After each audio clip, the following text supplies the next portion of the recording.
At least 1 in 4 NFL players has CTE when they die. That is the concerning conclusion of a new study out today that examined the brains of former pro football players. Chronic traumatic encephalopathy, known as CTE, is a brain disease thought to be caused by years of sustained head trauma. Symptoms can include depression, anxiety, and aggression, and later in life, memory trouble and dementia.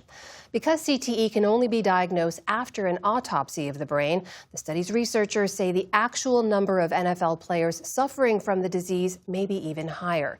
For more, we're joined by Dr. Nowinski. He's a former college football player, co-founder and CEO of the Concussion and CTE Foundation, and a co-author of this study. Dr. Nowinski, welcome to the show. Thanks for joining us. Thanks for having me. So in the study, you focused on about 235 donated brains from former NFL players who died between 2016 and 2021. I mean, did you expect the rate of CTE to be so high? Tell us more about what you found.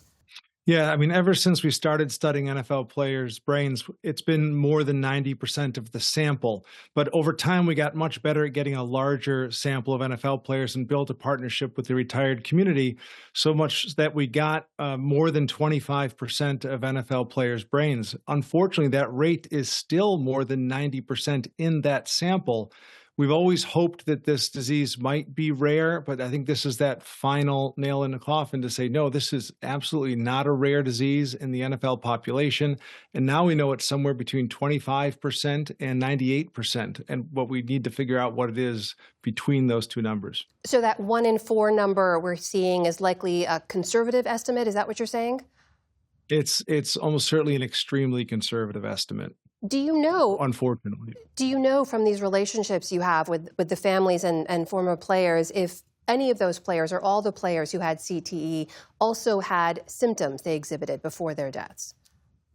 Yeah, unfortunately, nearly 2/3 of them had dementia while they were alive. So most of these were very severe. Most of them were very impacted, and that's why their families reached out. But we are also able to go back and get the national death records of every NFL player we didn't get. And the unfortunate thing is we got far fewer than half of NFL players who died of a neurodegenerative disease. Obviously, this is resonating across a lot of people. We did speak to a former NFL player today. That's Randy Grimes. He played in the league for nearly a decade. We asked him about his reaction to the study earlier today. Here's what he had to say. They're testing the brains of former NFL players, and a lot of them had a lot of years in the league. But we're not testing the brains of high schoolers, people that played a couple of years in college.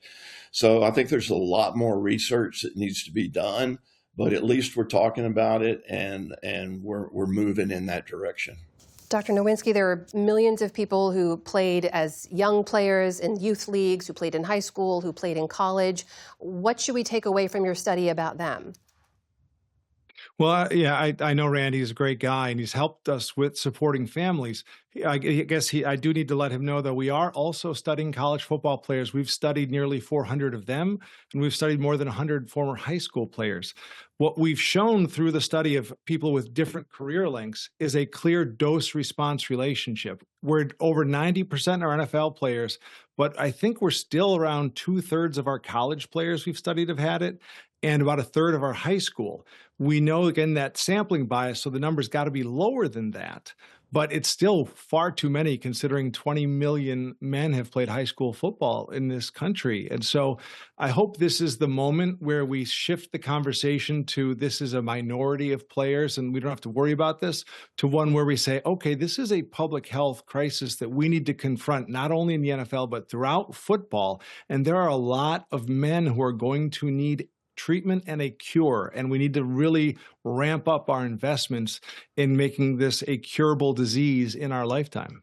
I just want to put to you part of what the NFL sent to us in a statement in response, because they stress that they are continually striving to make football safer. They talk about implementing strategies to reduce concussions and head impacts. That includes new rules, new helmet technology. They also point out the average age of the players that you studied when they died was about 66, noting they hadn't played for many years. So is it possible your findings reflect the impacts of a different, earlier era of football? Is the game safer today?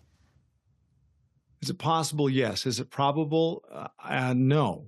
We've made some modest changes to the game, and that's great. But also, players are bigger, stronger, and faster than they've ever been, and they're starting younger, and seasons are longer. So I wouldn't be surprised if it's worse today or it peaked very recently. So we have a lot of work ahead of us, and we need to go a lot further if we want to tell ourselves that this game is safe enough. Because as a former player, I'll tell you, I'm still uncomfortable with this. And just to give you one example, one of our latest cases was Marshawn Nealand, who played for the Cowboys just over a year ago. At 24 years old, he died by suicide. He already had CTE, and he played in the modern era of concussion protocols and practice restrictions. So nobody should be resting on their laurels thinking that we have this covered and this is now something in the rearview mirror. I mean, you did play at a high level yourself. The question a lot of folks are going to be asking, in your opinion, is the risk worth it to play today?